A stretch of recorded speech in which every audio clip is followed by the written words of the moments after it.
हाँ रे बहन ई बतिया हमहू जानत तानी। काहे से कि तोर दीदी ई बतिया हमरे से कहत रहली, लागत ससुरी तोहरो से कह देले बिया का। क्या बात कर रहे रे बाबा। अच्छा बा मल मल मल आ चिकन हो जाए तो कैरम बोर्ड खेले में मजा आई।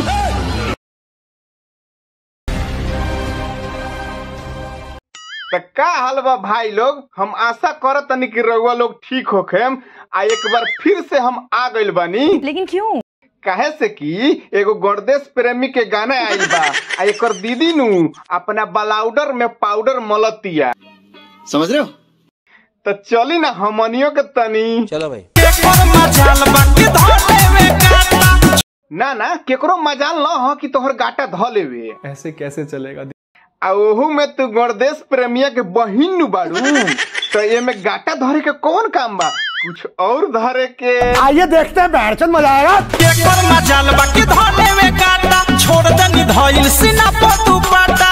हाँ ये बहुत अच्छा कैलू, ताकि दूरे से लोग समझ जाए कि ये हीटर में कितना गर्मी बा।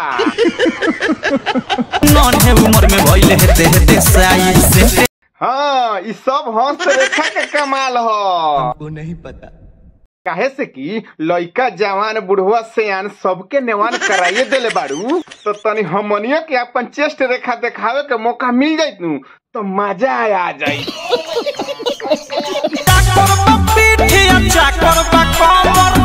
पीठ के तो पता ना, लेकिन कमर चक्कर भइल होई ज्यादा सलेंसर छुआइला से।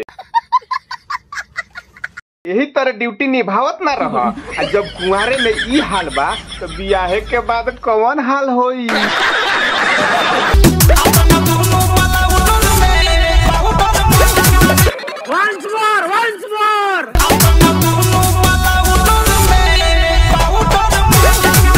हाँ मलत रह। आ जब चिकन हो जाए नु तो बताइए, तोहरा गांव के मेला में खेला करे हम आ जाए।